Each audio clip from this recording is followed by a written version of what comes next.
Assalamualaikum warahmatullahi wabarakatuh. Alhamdulillahirrabbilalamin.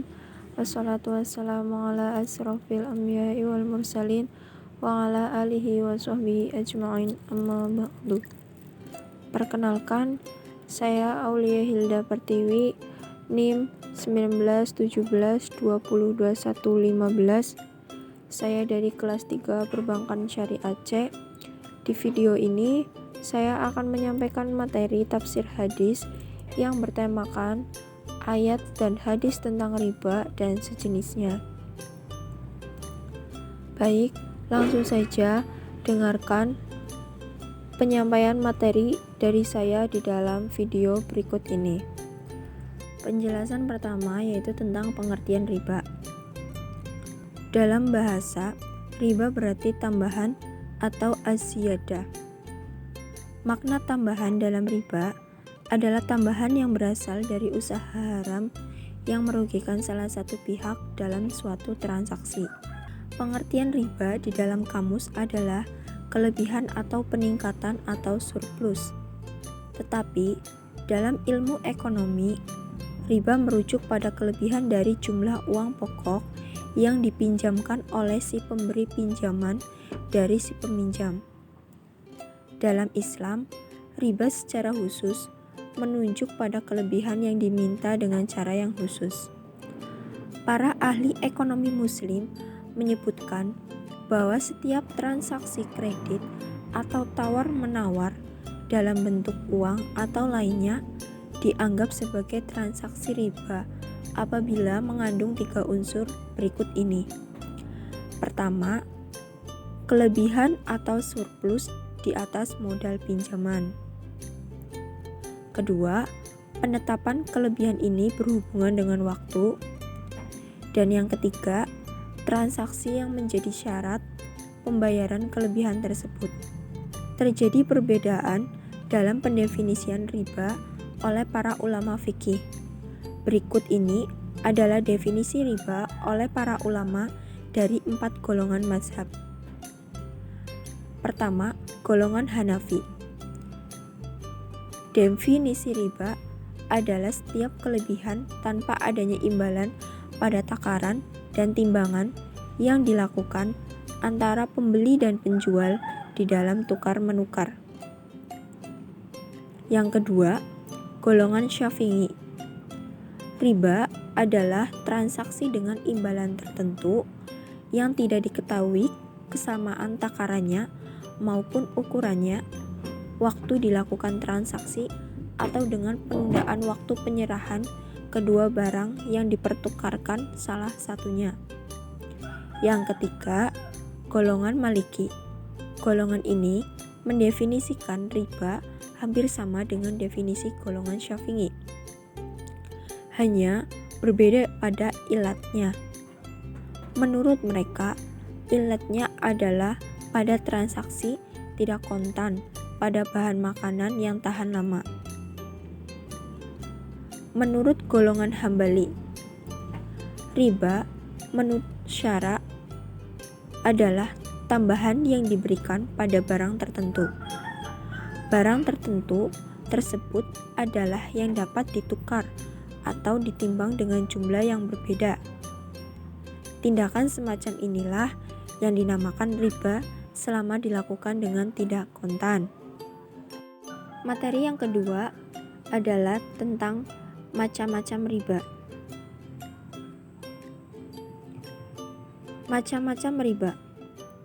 Yang pertama yaitu riba qard. Riba qard adalah suatu manfaat atau tingkat kelebihan tertentu yang diisyaratkan terhadap yang berhutang atau muqtarid. Yang kedua, riba jahiliyah. Riba jahiliyah adalah utang dibayar lebih dari pokoknya karena si peminjam tidak mampu membayar utangnya pada waktu yang ditetapkan. Ketiga, riba fadl. Riba fadl adalah pertukaran antara barang sejenis dengan kadar atau takaran berbeda. Sedangkan barang yang dipertukarkan itu termasuk dalam jenis barang atau komoditi ribawi. Keempat, yaitu riba nasi'ah. Riba nasi'ah adalah penangguhan penyerahan atau penerimaan jenis barang ribawi yang dipertukarkan dengan jenis barang ribawi lainnya. Selanjutnya, yaitu materi tentang hukum riba. Larangan riba terdapat dalam Al-Quran, tidak diturunkan sekaligus, melainkan diturunkan dalam 4 tahap. 4 tahap tersebut adalah: 1.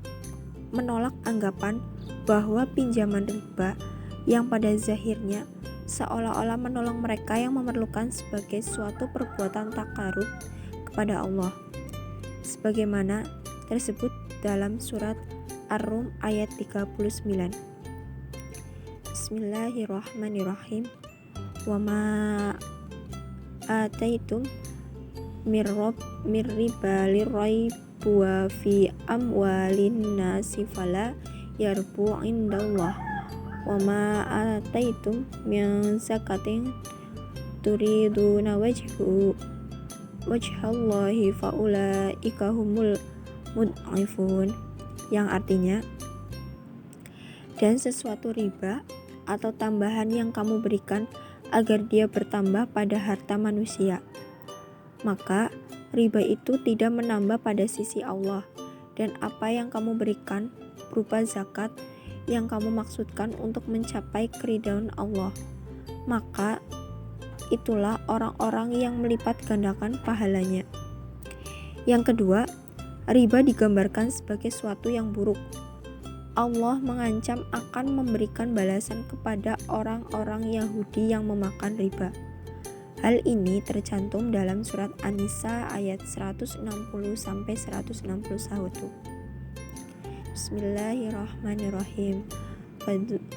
Fabidulmim minalladzina hadu harramna alaihim thayyibatin uhillat lahum wa bisaddihim an sabilillahi katsira wa ahdihumur riba wa qad nuhu anhu wa aklihim amwalan nasi bil batil wa aqtadna lil kafirina minhum adaban alima, yang artinya, maka disebabkan kezaliman orang-orang Yahudi, kami haramkan atas mereka memakan makanan yang baik-baik yang dahulunya dihalalkan bagi mereka, dan karena mereka banyak menghalangi manusia dari jalan Allah, dan disebabkan mereka memakan riba, sesungguhnya mereka telah dilarang darinya, dan karena mereka memakan harta orang dengan jalan yang batil, kami telah menyediakan untuk orang-orang yang kafir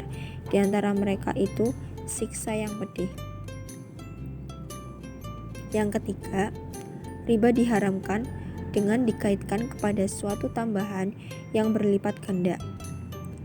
Pengembalian bunga dengan tingkat tinggi merupakan fenomena yang banyak dipraktikkan pada masa tersebut. Hal ini dijelaskan dalam surat Al-Imran ayat 130. Bismillahirrahmanirrahim.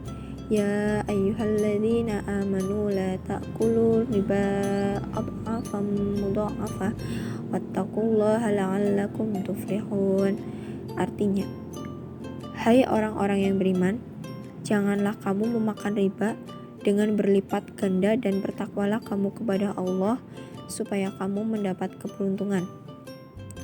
Dan yang keempat, tahapan terakhir, Allah dengan jelas dan tegas mengharamkan apapun jenis tambahan yang diambil dari pinjaman. Hal ini tercantum dalam surat Al-Baqarah ayat 278. Bismillahirrahmanirrahim. Ya ayyuhalladzina amanu taqullaha wa dzarul ma yakina minar riba yang kuntum mu'minin.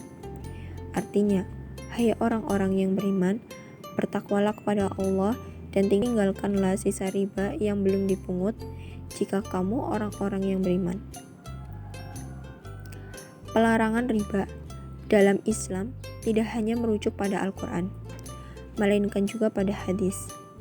Hal ini sebagaimana posisi umum hadis yang berfungsi untuk menjelaskan lebih lanjut aturan yang telah digariskan melalui Al-Quran, pelarangan riba dalam hadis lebih terinci. Dari temuan yang telah disebutkan, dapat diketahui bahwa riba tidak hanya dilarang atau diharamkan dalam Islam, melainkan juga dalam agama lain, bahkan agama atau kepercayaan terdahulu.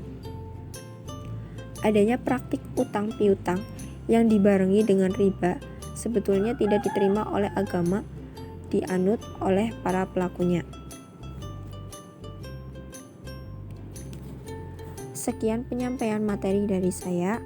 Mohon maaf bila ada tutur kata saya yang kurang berkenan atau kurang jelas dalam penyampaian materi ini. Terima kasih kepada pendengar semua. Wabillahi taufiq wal hidayah. Wassalamualaikum warahmatullahi wabarakatuh.